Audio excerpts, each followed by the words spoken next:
আসসালামু আলাইকুম everyone, welcome to Apsara's mini kitchen.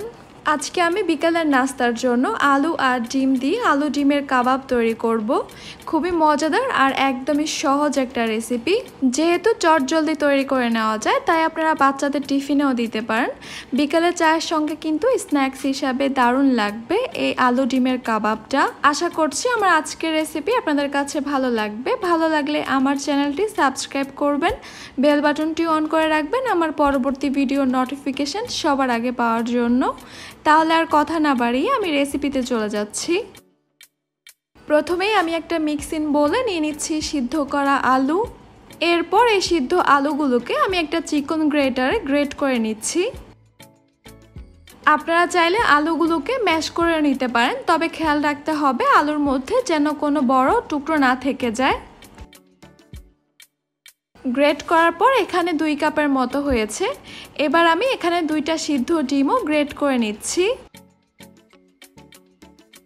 এখন আমি এখানে দিয়ে দিচ্ছি ভাজা জিরার গুঁড়া 1/4 টিস্পুন, গরম মশলা গুঁড়া দিয়ে দিচ্ছি 1/4 টিস্পুন, কালো গোলমরিচের গুঁড়া দিয়ে দিচ্ছি 1 চা চামচের 8 ভাগের 1 ভাগ, হাফ চা চামচ দিয়ে দিচ্ছি চিলি ফ্লেক্স, বিট লবণ দিয়ে দিচ্ছি 1/4 টিস্পুন, 1/4 টিস্পুন দিয়ে দিচ্ছি আদা গুঁড়া, 1/4 টিস্পুন দিয়ে দিচ্ছি রসুন গুঁড়া,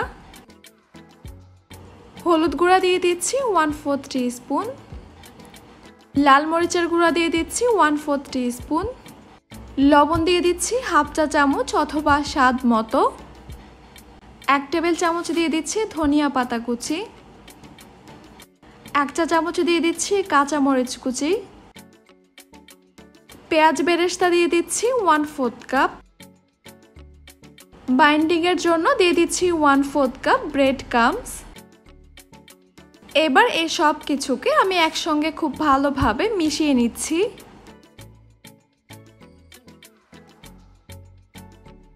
সবকিছু খুব ভালোভাবে মিশিয়ে নেওয়া হয়ে গেলে এবার আমি এখান থেকে অল্প অল্প করে নিয়ে কাবাবের শেপ করে নিব। আপনারা চাইলে কিন্তু কাটলেট অথবা আপনাদের পছন্দ মতো যে কোনো শেপই তৈরি করে নিতে পারেন। সবগুলি কাবাব তৈরি হয়ে গেলে এগুলোকে আমি একটা সাইডে সরিয়ে রেখে দিচ্ছি। এরপর আমি একটা ময়দার কোটিং তৈরি করব। এর জন্য আমি একটা বাটিতে নিয়ে নিচ্ছি 1/4 কাপ ময়দা, সঙ্গে দিয়ে দিচ্ছি 1/4 টিস্পুন লবণ।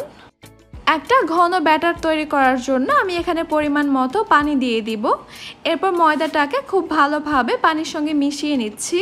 কাবাবটাকে আরও ক্রিস্পি করার জন্য আমি এখানে একটা ডিম দিব, তবে আপনারা চাইলে শুধু পানি দিয়ে এই ব্যাটারটা তৈরি করে নিতে পারেন। ব্যাটারটার মধ্যে যখন আর ময়দার কোনো লাম্পস থাকবে না, তখন আমি এখানে একটা ডিম দিয়ে দিচ্ছি।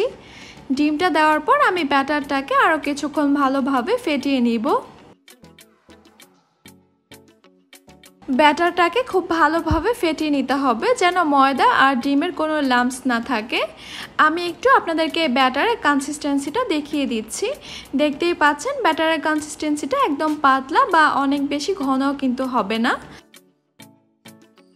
এবার আমি একটা করে কাবাব নিয়ে ব্যাটারের মধ্যে ভালোভাবে কোট করে নিচ্ছি। কাবাবের মধ্যে যে এক্সট্রা ব্যাটারগুলি লেগে থাকবে সেগুলোকে একটু ঝেড়ে ফেলে দিচ্ছি। এরপর আমি ব্রেড ক্রাম্বসের মধ্যে এই কাবাবটাকে খুব ভালোভাবে কোট করে নিব যেন কোনো অংশ খালি না থাকে, খেয়াল রাখতে হবে। কাবাবটা ব্রেড ক্রাম্বসে কোটিং করা অবস্থায় কিন্তু আপনারা ফ্রোজেন করে রাখতে পারেন। একটা জিপলক ব্যাগ অথবা এয়ারটাইট বক্সে নিয়ে এগুলোকে 1.5 থেকে 2 মাসের মতো সংরক্ষণ করে রাখতে পারেন ডিপ ফ্রিজে। যখন খাবেন সঙ্গে সঙ্গে বের করে গরম তেলে ভেজে নিলেই কিন্তু তৈরি হয়ে যাবে গরম গরম মজাদার আলু ডিমের কাবাব। আমি ফ্রোজেন করব না, এই কাবাবগুলিকে আমি সরাসরি ভেজে নিচ্ছি। একটা প্যানে মিডিয়াম হিটে আমি পরিমাণ মতো তেল গরম করে নিয়েছি। তেলটা কিন্তু অতিরিক্ত গরম হবে না, কিছুটা গরম হলে আমি কাবাবগুলিকে দিয়ে দিচ্ছি একে একে। চুলার হিটটা কিন্তু মিডিয়ামে থাকবে, অতিরিক্ত হিটে এই কাবাবগুলিকে ভাজা যাবে না, তাহলে উপর থেকে খুব দ্রুতই কালার চলে আসবে। একই সঙ্গে অনেক বেশি না দিয়ে আমি 5 থেকে 6টা করে কাবাব ভেজে নিচ্ছি। যেহেতু ডিম আলু সিদ্ধ আর উপরে ব্রেড ক্রাম্বস দেওয়া, তাই এই কাবাবগুলি ভাজতে খুব একটা বেশি সময় লাগবে না। এক পাশ থেকে 1.5 থেকে 2 মিনিটের মতো ভেজে নিয়ে এবার আমি অন্য পাশটা উল্টে দিচ্ছি। এই পাশ থেকেও আমি 2 মিনিটের মতো ভেজে নিব। এরপর উল্টে পাল্টে এই কাবাবগুলিকে আমি আমার পছন্দ মতো কালার আসা পর্যন্ত ভেজে নিব। দেখতেই পাচ্ছেন 4 থেকে 5 মিনিটের মধ্যে কাবাবগুলিতে খুব সুন্দর একটা কালার চলে আসছে। আর এই কাবাবগুলি এখন ভাজা হয়ে গেছে। আমি এই কাবাবগুলিকে তেল ঝরিয়ে তুলে নিচ্ছি। উপর থেকে অনেক বেশি ক্রিস্পি আর ভিতর থেকে অনেক বেশি টেস্টি, একদমই ভিন্ন স্বাদে এই আলু ডিমের কাবাবটা আপনারা অবশ্যই বাসায় ট্রাই করে দেখবেন, সবার খুবই পছন্দ হবে। আশা করছি আমার আজকের রেসিপি আপনাদের কাছে ভালো লেগেছে আর খুবই সহজ লেগেছে। আমার রেসিপি ভালো লাগলে আমার চ্যানেলটি সাবস্ক্রাইব করবেন আর বেল বাটনটি অন করে রাখবেন আমার পরবর্তী ভিডিওর নোটিফিকেশন সবার আগে পাওয়ার জন্য।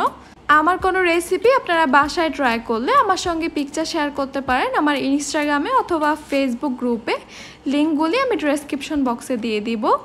যে কোনো রেসিপি রিলেটেড যে কোনো কোশ্চেন অথবা অন্য কোনো রেসিপি যদি দেখতে চান তাহলে আমাকে কমেন্ট সেকশনে লিখে জানাতে পারেন।